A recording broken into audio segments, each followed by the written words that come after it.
Les matins de France Culture, Guillaume Erner.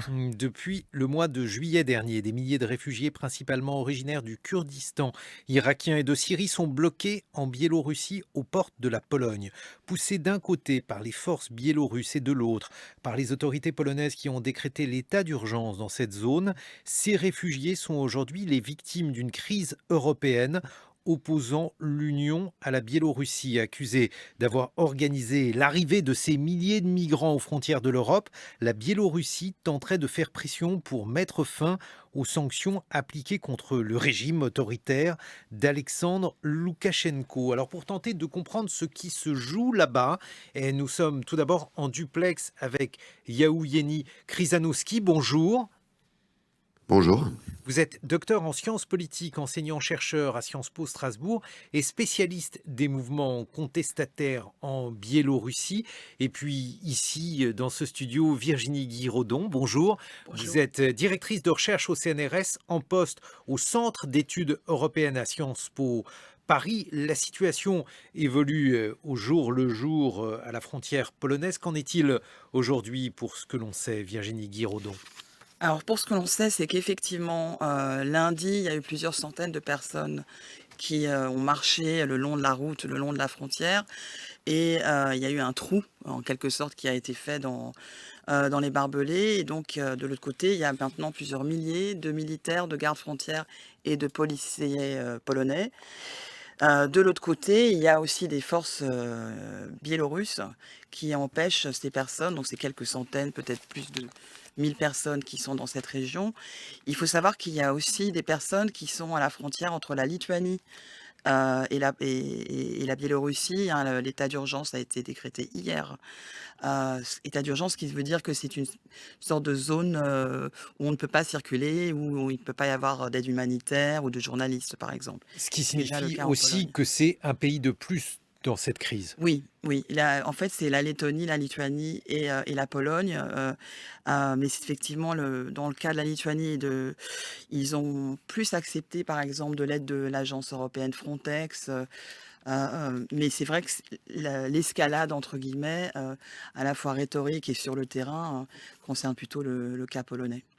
Yaouyeni Kryzanowski, je l'ai dit il y a quelques instants, ces réfugiés, ils viennent principalement du Kurdistan irakien, de Syrie également. Comment Loukachenko, le dictateur biélorusse, a-t-il massé ces migrants? Quels procédés ont été utilisés pour que ces réfugiés se retrouvent là où ils sont aujourd'hui? En fait, c'est assez simple. Ça a commencé, comme vous avez dit, au mois de juillet, lorsqu'on a multiplié les vols en provenance d'abord de l'Irak et ensuite aussi de la Turquie et des Émirats, qui sont les grands hubs quand même, enfin, voilà, de vols en provenance de Moyen-Orient. Et les autorités biélorusses ont commencé à octroyer les visas d'une manière massive à des personnes qui sont voilà, citoyennes notamment de l'Irak et de Syrie. Donc, du point de vue des autorités biélorusses, légalement, formellement, ce sont des touristes hein, qui ont des visas qui se trouvent sur les territoires biélorusses légalement. Ensuite, lorsqu'ils viennent au Bélarus, ils sont plus ou moins encadrés, notamment par les agents des forces de l'ordre, ce qui n'est pas anodin quand même, qui les accompagnent jusqu'à la frontière. D'ailleurs, cette crise au mois de juillet, elle a commencé plutôt à la frontière lituanienne. Ensuite, elle s'est déplacée par la Pologne. Aujourd'hui, voilà, ces migrants se regroupent à la fois à la frontière polonaise et lituanienne.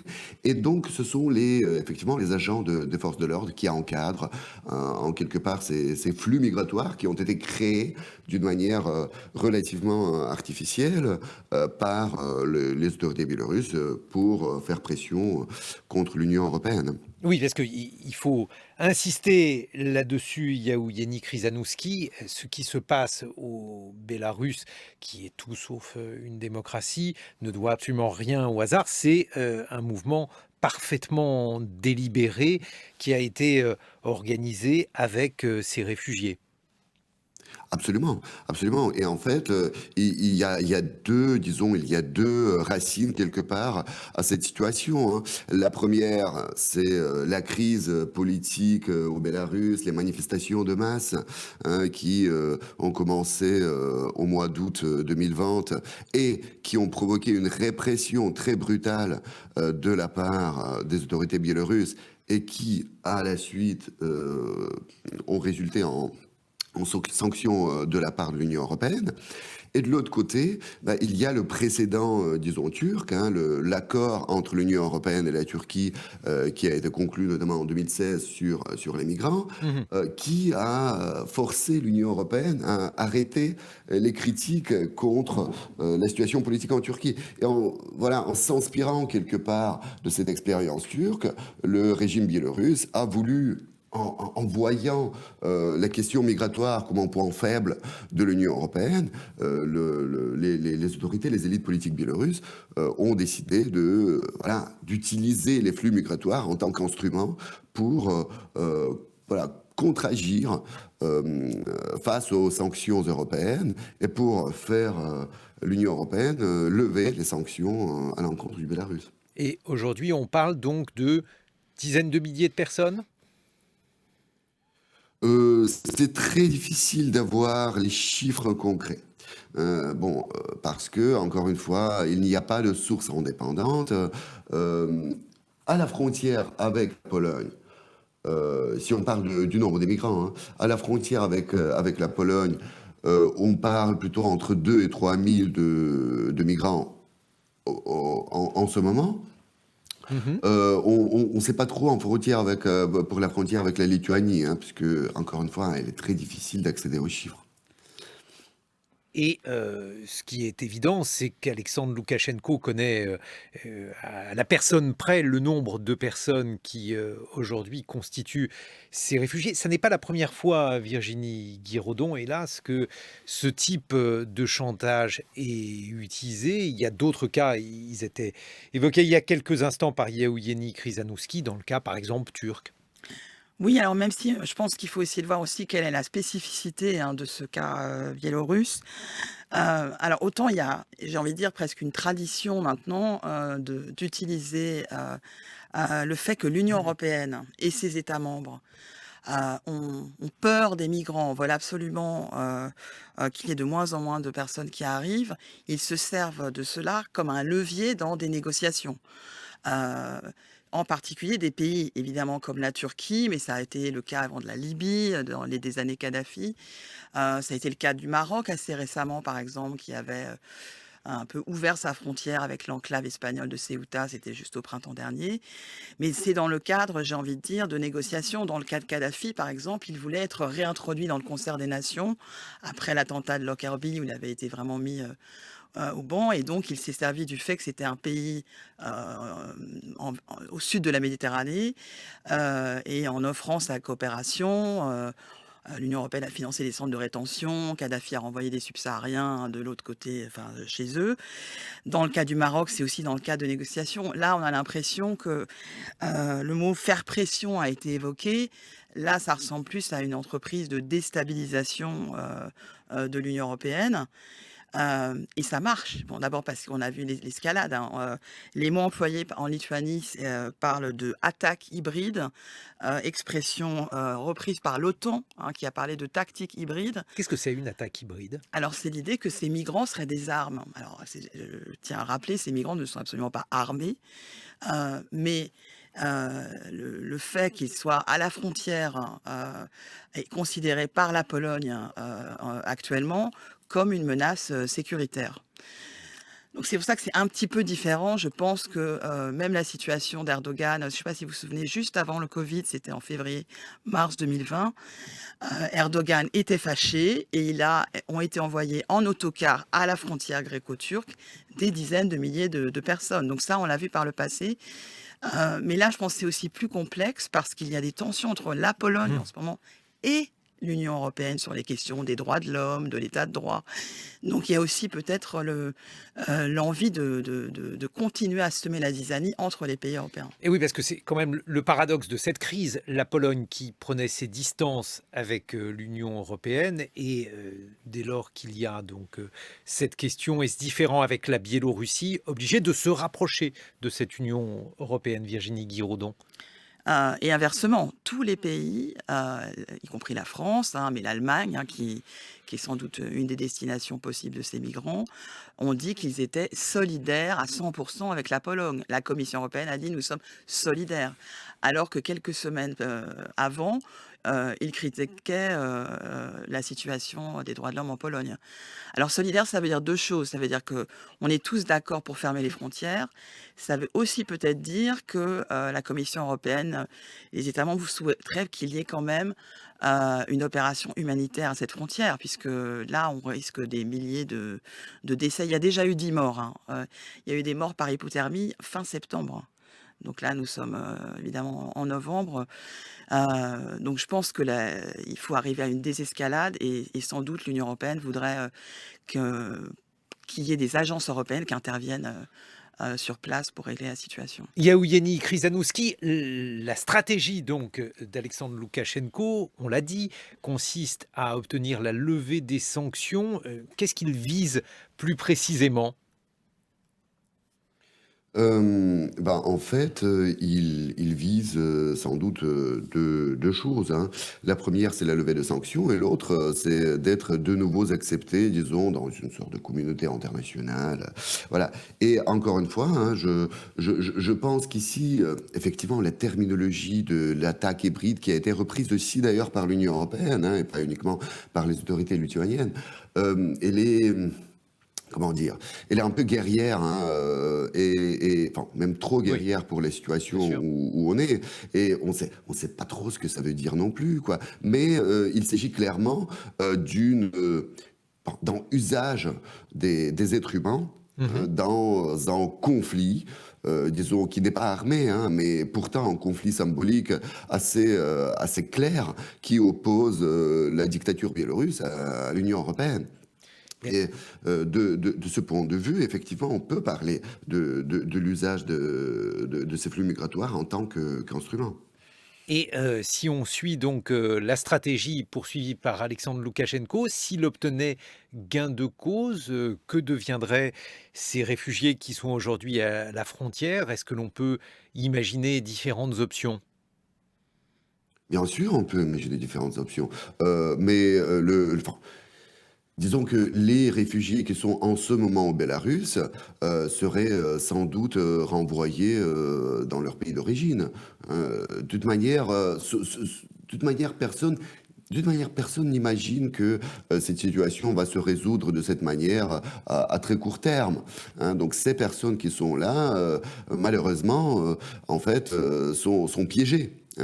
Parce que du côté polonais, en tout cas pour l'instant, il y a une tendance très claire à faire barrage à ces flux migratoires et de ne pas laisser ces personnes entrer le territoire polonais. Du côté biélorusse, personne n'imagine leur accorder l'asile au Bélarus, parce qu'il y avait des informations, il y avait des cas où ces réfugiés donc demandaient l'asile au Bélarus, mais encore une fois, il est très difficile d'en parler parce qu'il n'y a pas vraiment d'informations officielles et surtout indépendantes là-dessus, mais il n'y a pas, disons, d'informations sur l'octroi plus ou moins systématique d'asile à ces réfugiés au Bélarus. Et de toute manière, leur objectif, ce n'est pas de rester au Bélarus, hein, c'est de continuer jusqu'en Allemagne ou jusqu'à l'Europe occidentale en tout cas. Mais voilà, disons que si Loukachenko obtient le gain de cause, très probablement ces flux, surtout les vols en provenance du Moyen-Orient, vont devenir beaucoup moins fréquents. Et l'on voit que tout cela est lié, bien entendu, à la situation géographique particulière de la Biélorussie, un État qui est pivot, qui a donc cette frontière commune avec la Pologne, mais aussi avec la Lituanie et la Lettonie. C'est donc une crise qui, pour le moment, va continuer à s'étendre, Virginie Guiraudon. Oui, alors il faut penser, hein, c'est une longue frontière terrestre, c'est des forêts, des marécages, donc des murs ont été construits, mais enfin, c'est pas des murs sur des milliers de kilomètres, donc c'est à la fois compliqué de les surveiller et dangereux de se retrouver dans cette zone-là, heu et d'ailleurs effectivement, de ce fait, l'Union européenne est plutôt en train d'essayer de convaincre à la fois les pays qui ont des vols en direction de la Biélorussie et les compagnies aériennes qui assurent ces vols, d'y mettre fin. Dans le cas des compagnies aériennes, je pense que le type d'argument, ça serait, vous participez à un trafic, de migrants, hein, ce qui est interdit par la convention de Palerme et évidemment par les directives européennes, pour empêcher qu'il y ait, d'autres personnes qui arrivent à Mixte.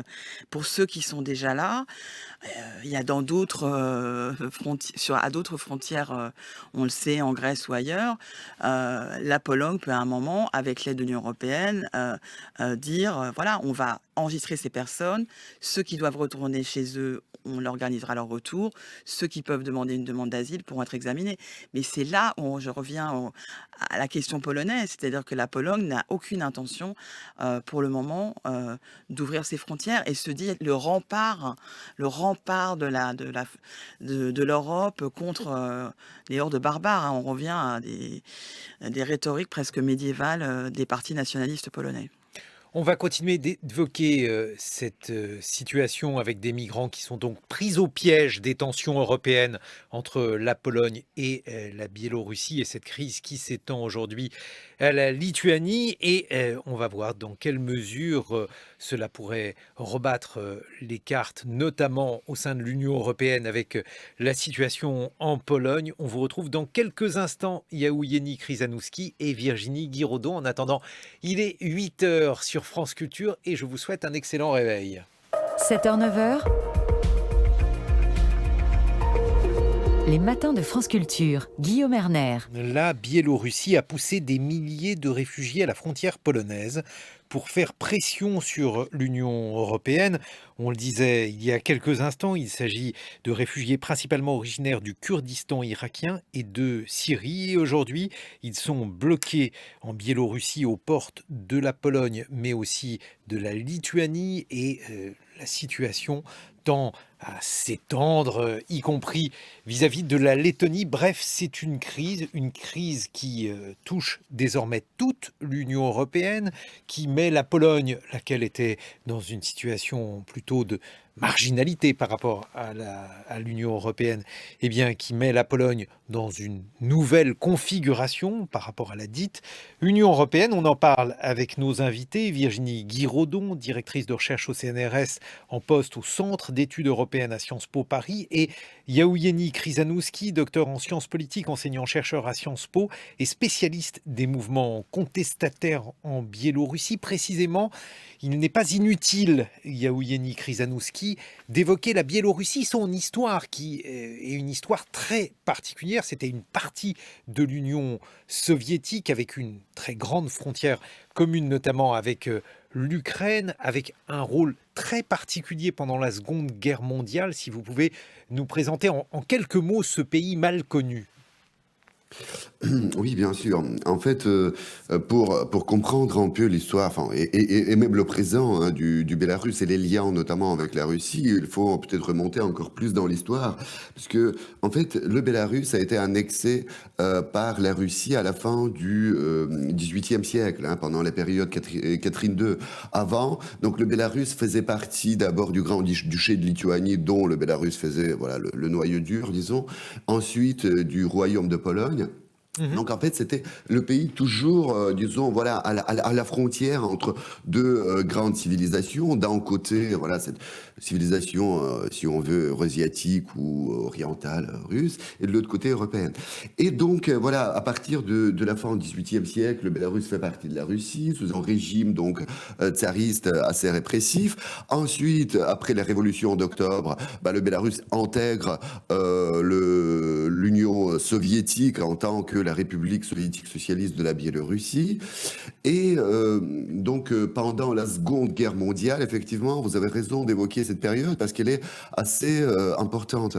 Donc, la Biélorussie, pendant cette période, est occupée. Le régime d'occupation est très, très répressif, très brutal. La Biélorussie perd un quart de sa population suite à la Seconde Guerre mondiale.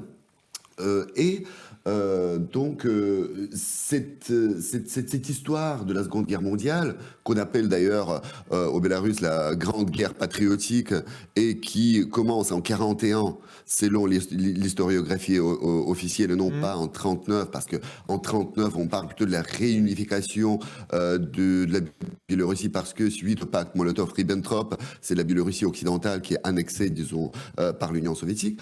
Mais bref, voilà, cette période de la Seconde Guerre mondiale, elle a été instituée comme le nouveau mythe national par les dictatures biélorusses aujourd'hui. Donc on considère que voilà, l'exploit du peuple biélorusse pendant la Seconde Guerre mondiale, ce qui fait d'ailleurs totalement oublier la Shoah, hein, dont on parle pratiquement pas au Bélarus. Même si c'était un pays où la population urbaine était très majoritairement juive avant la Seconde Guerre mondiale. Et donc, voilà, une très grande partie de ces pertes dans la Seconde Guerre mondiale, ce sont les victimes de l'Holocauste. Mais voilà, mais cette image, cette mythologie de l'exploit du peuple biélorusse dans la Seconde Guerre mondiale a été instituée comme un nouveau mythe national fondateur du nouvel État biélorusse après l'arrivée d'Alexandre Loukachenko au pouvoir en 1994. Avant ça, on parlait plutôt à partir de 91 jusqu'en 1994, l'historiographie officielle s'appuyait plutôt sur la mythologie du Grand-Duché de Lituanie, donc les mythologies médiévales, période médiévale et ainsi de suite. Donc, il y a des liens très, très proches et très forts avec la Russie. Bien évidemment, surtout compte tenu du fait qu'après la Seconde Guerre mondiale, pendant la période soviétique, la Biélorussie a été définie en tant que plutôt une sorte de région qui était responsable de l'assemblage et du traitement. C'était une région très industrialisée de l'Union soviétique et les ressources, les matières premières venaient surtout de la Russie ou des autres parties de l'Union. Donc en fait, vous avez aujourd'hui un pays avec un secteur de raffinerie pétrolière très très développé, sans pratiquement source de pétrole propre. Donc c'est aussi l'héritage. Et vous avez aussi les grandes entreprises de la construction de tracteurs, de voitures, enfin de camions, etc., sans ressources propres. Donc en fait, c'était un pays qui avait été défini comme une sorte d'usine d'assemblage de l'Union soviétique et où le niveau de vie était supérieur à la moyenne de l'Union soviétique. C'était, disons, le pays le plus riche, la République, pardon, la plus riche de l'Union soviétique après les États baltes, après les républiques baltes. Donc il y avait une certaine nostalgie de l'Union soviétique dans les années 90, ce qui explique en partie la reproduction du régime autoritaire en ce moment. Et oui, parce que là aussi, on a vu qu'il y avait de nombreuses contestations du régime de Loukachenko qui ne tient que par la terreur. Qu'en est-il aujourd'hui au sujet donc de cette opposition biélorusse, Yevgeny Kryzanouski?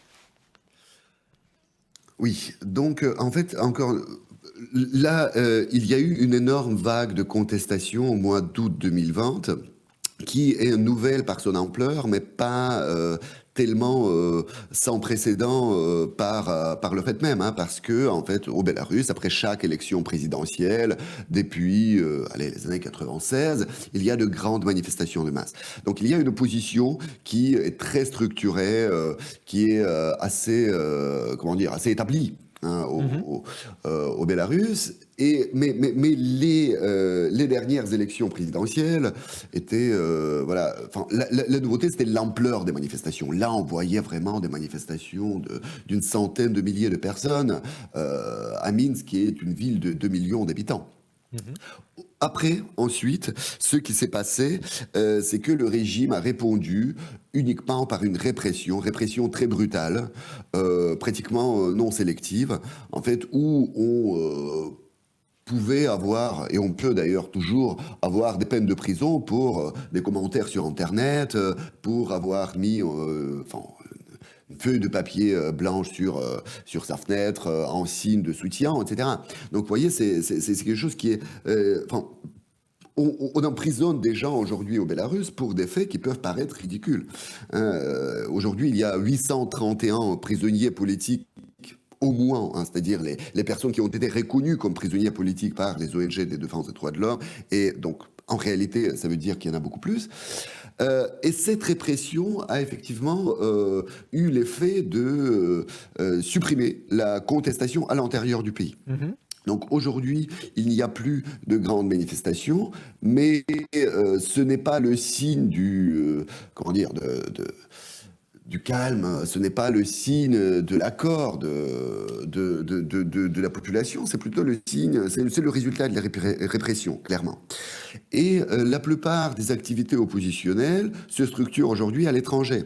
Et ce n'est pas un hasard non plus que la crise migratoire d'aujourd'hui se concentre d'abord, c'est d'abord concentré sur la Lituanie et ensuite sur la Pologne. C'est aussi parce que c'est en Lituanie et en Pologne qu'il y a deux grands centres de structuration, de concentration, disons, des activités oppositionnelles biélorusses aujourd'hui. Donc en fait, aujourd'hui, l'opposition ne peut plus survivre à l'intérieur du pays, en tout cas d'une manière publique. Il y a toute une tradition de la contestation clandestine, de petites activités, des mouvements, disons, plutôt réduits par sa portée, par leur portée au Bélarus, mais la plupart de l'opposition vraiment structurée s'organise en Lituanie et en Pologne en ce moment autour de disons, grands centres de gravité. Le premier, c'est le centre, c'est le bureau aujourd'hui de Svetlana Tikhanovskaya, qui a été donc la candidate de l'opposition aux élections à l'élection présidentielle de 2020, et l'autre c'est ce qu'on appelle l'union anti-crise, l'administration anti-crise qui se structure autour de la figure assez intéressante aussi, qui est l'ancien ministre de la Culture, Pavel Latouchka, et ancien d'ailleurs ambassadeur en France du Bélarus, donc qui était le directeur aussi du théâtre national à Minsk, et qui a quitté son poste en protestation suite aux violences policières pendant les manifestations d'août 2020. Et donc lui, il a organisé l'autre, disons, centre de l'opposition à Varsovie. Mais les deux sont en contact, coordonnent leurs activités, donc il n'y a pas vraiment de compétition entre les deux, mais disons, il y a deux centres tout de même.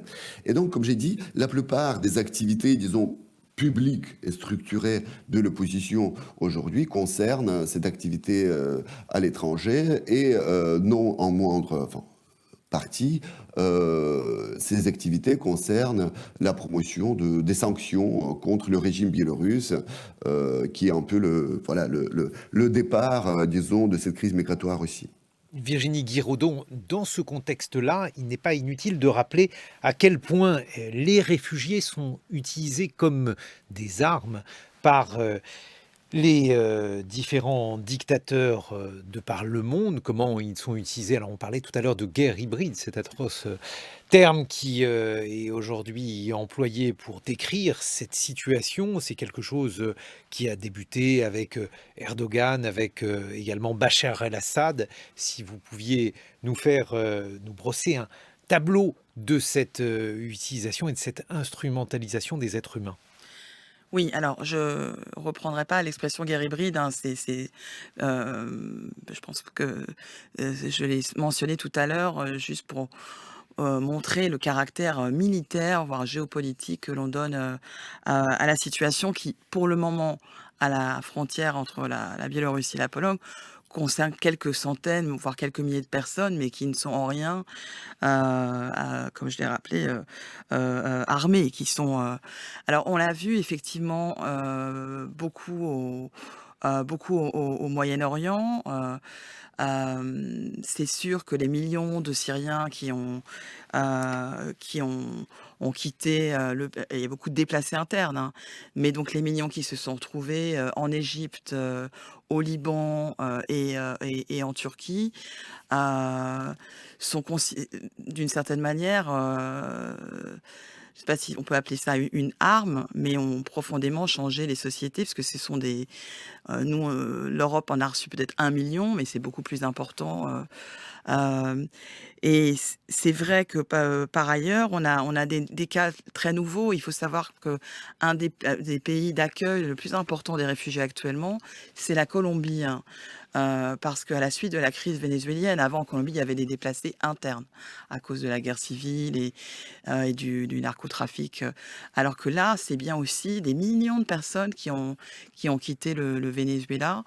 Heu, donc ne serait-ce que dans les quelques dernières années, si on regarde entre 2011 et 2021, on est passé de 40 à 80 millions de personnes déplacées dans le monde.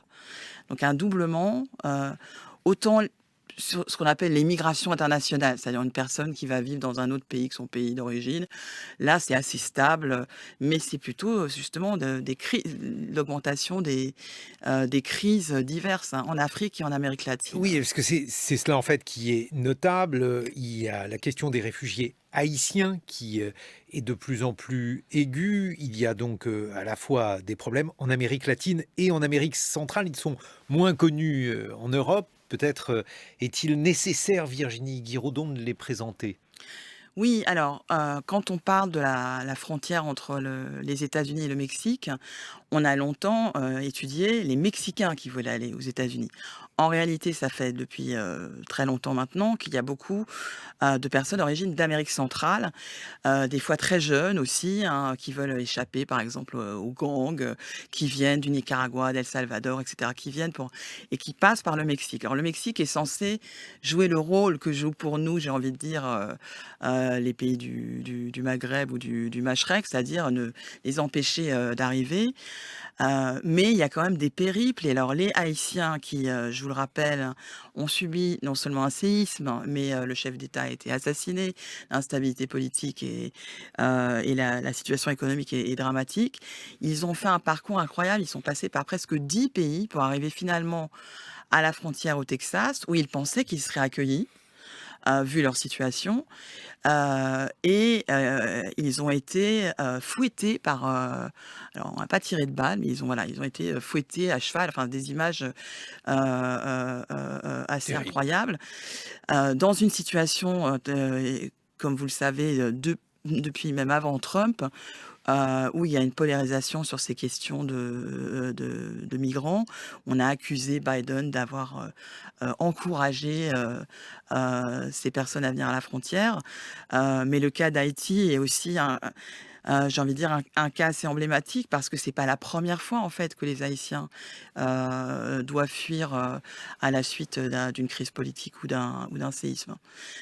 Et beaucoup de personnes d'Amérique centrale qui essayent d'arriver aussi, aux États-Unis. Sans compter donc la situation, alors cette fois-ci en Europe, donc on a parlé de la situation en Pologne, il y a également la situation donc entre la France et l'Angleterre qui à nouveau pardon, est sous le feu de l'actualité, Virginie Guiraudon.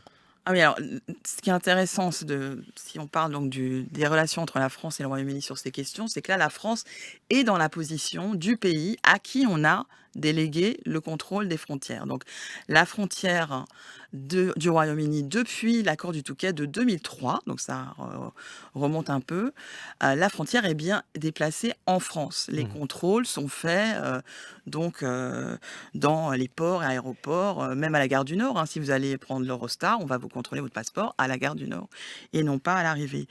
Heu, donc c'est vraiment ce type et ce qui se passe en fait depuis, plus d'une 20 ans, c'est qu'effectivement, il y a des milliers de personnes, qui sont souvent dans la région de Calais, vers Grande-Synthe et cetera et qui pendant très longtemps ont surtout essayé d'embarquer, sur les camions Et depuis un an, depuis un peu plus d'un an, aussi par des petites embarcations, des petits pneumatiques, puisqu'on n'est qu'à 30 kilomètres enfin, on voit pratiquement les côtes anglaises, hein, depuis cette région-là.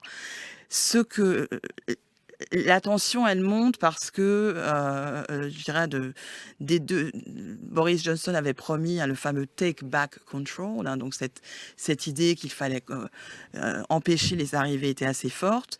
Côté français, on considère que les le Royaume-Uni devrait d'ailleurs plus contribuer financièrement, matériellement, etc. Mais aussi n'est pas exempt de respecter le droit international maritime ou même le droit d'asile à partir du moment où certaines personnes sont en fait déjà Mhm. dans les eaux britanniques. Donc il y a une double, enfin la nouveauté, c'est effectivement plutôt des passages par bateau. Donc où là, c'est un autre droit, hein, c'est pour ça on parle du droit international maritime, c'est-à-dire qui est censé les sauver s'il y a un problème, qui est censé les recueillir, mais la France n'a pas remis encore en cause, les accords du Touquet. Elle exige juste plus de moyens, en fait.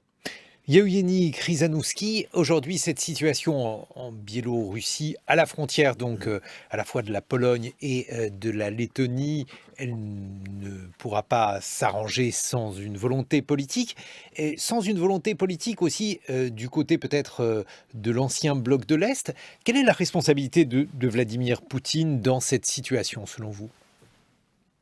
Hmm. Je crois que la responsabilité de la Russie et des autorités russes, ici, elle est assez limitée en fait. Je crois que bon, cette situation, elle est clairement orchestrée par les autorités biélorusses. Donc il n'y a pas en tout cas d'éléments qui permettent de supposer que les autorités russes seraient derrière. Une autre chose, c'est que les autorités russes clairement profitent, hein, de cette situation pour plusieurs raisons. Premièrement, cela permet de nouveau aux autorités russes de souligner leur soutien, hein, de marquer leur soutien au régime biélorusse face à l'Occident. Deuxièmement, chaque crise, notamment politique, entre l'Union européenne et le Bélarus permet à la Russie d'attirer encore davantage le Bélarus vers leur propre sphère d'influence, hein, parce que voilà, c'est un peu le Bélarus, les autorités biélorusses pendant longtemps essayaient de jouer un peu le jeu de neutralité, hein, de pont entre l'Union européenne, hein, l'Europe occidentale, le monde occidental en général, hein, et la Russie.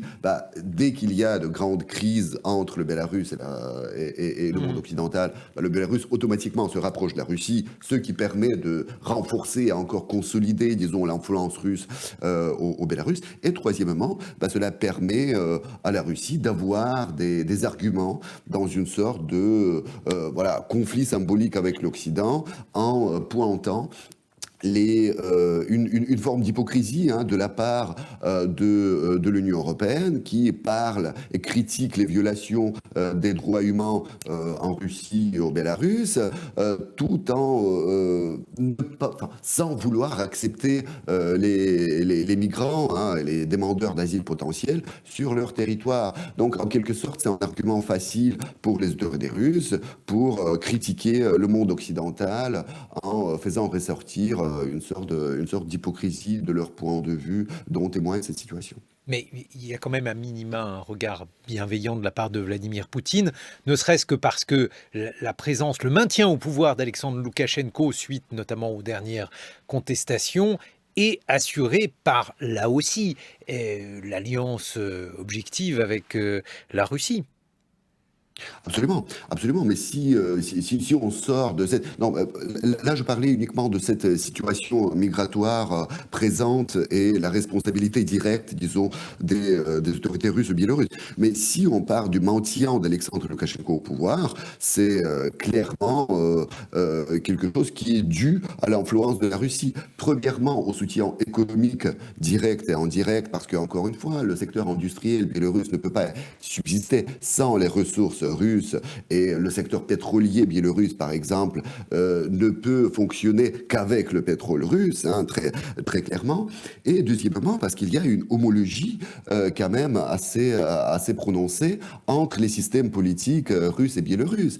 Je veux dire, le système politique biélorusse n'est pas compatible avec les valeurs européennes. On vient de parler des problèmes avec l'état de droit en Pologne, des violations des droits humains qui existent certainement en Pologne, mais c'est sans commune mesure avec ce qui se passe au Bélarus. Hein, au Bélarus, il s'agit d'une dictature très claire. Hein. Et en fait, ce type du système politique n'est pas compatible avec les valeurs, avec les systèmes politiques qui sont présents en Europe occidentale. Donc, par contre, du côté russe, il n'y a pas vraiment de problème de compatibilité, au sens où si on prend uniquement les grandes lignes, les grands principes des systèmes politiques, entre le Bélarus et la Russie, il n'y a pas énormément de différence. Enfin, il y en a bien sûr beaucoup, mais le principe de maintien du pouvoir non pluraliste dans un système autoritaire qui s'appuie beaucoup sur la violence d'État est présent dans les deux pays. Donc, de ce point de vue, cette homologie politique et compatibilité économique fait que le régime, les autorités russes soutiennent Loukachenko au pouvoir. Virginie Guiraudon, qu'est-ce qui peut se passer maintenant? On a vu donc que la Pologne était de fait obligée de se rapprocher de l'Union européenne et l'Union européenne obligée aussi de se rapprocher de la Pologne, mais quelles peuvent être les suites de cette situation? Je pense qu'il y a des négociations intenses en ce moment entre la Commission, les États membres et la Pologne pour qu'elle accepte de gérer la crise humanitaire à sa frontière. Pour le moment, la Pologne n'a pas voulu d'aide des agences européennes. Elle veut gérer, elle se considère que toute seule capable de gérer la crise, mais là, on est dans une escalade militaire à la frontière. Donc ça peut déraper à n'importe quel moment. Donc il y a des négociations, l'Union européenne a proposé une aide matérielle, financière, et c'est aussi de négocier, donc comme je l'ai dit, avec des compagnies aériennes et des pays d'origine, de ces vols qui arrivent à Minsk. Mais il faut que l'Union européenne arrive à convaincre la Pologne, qui est très heureuse de montrer qu'elle toute seule, elle défend toute l'Europe vis-à-vis de l'Est. Mais alors, parce que là aussi, c'est un calcul cynique qui est le fait de la Pologne, tandis que l'autre calcul cynique est celui de la Biélorussie. Comment les choses peuvent-elles, là aussi, se dénouer, dès lors que la Pologne n'a pas véritablement intérêt à céder du point de vue de ce calcul cynique? C'est pour ça que je parle de négociations intenses et il va falloir qu'il y ait une sorte de contrepartie côté européen. Mais là, on est presque déjà dans une situation où on va avoir des refoulements violents qui sont interdits par le droit européen. Donc on est déjà dans cette situation, malheureusement. Et à la frontière de la Lettonie? Alors, on en parle, oui, on en parle beaucoup moins. C'est surtout la Lituanie et la Pologne qui sont concernées, comme ça a été rappelé, parce que c'est là où il y a beaucoup d'opposants biélorusses. Donc c'est là ce qui est ciblé par le régime de Loukachenko. Merci de nous avoir éclairé sur cette situation complexe. Yaouyeni Kryzanouski, je rappelle que vous êtes docteur en sciences politiques et enseignant-chercheur à Sciences Po Strasbourg. Et merci à vous, Virginie Guiraudon, directrice de recherche au CNRS, actuellement en poste au Centre d'études européennes à Sciences Po Paris.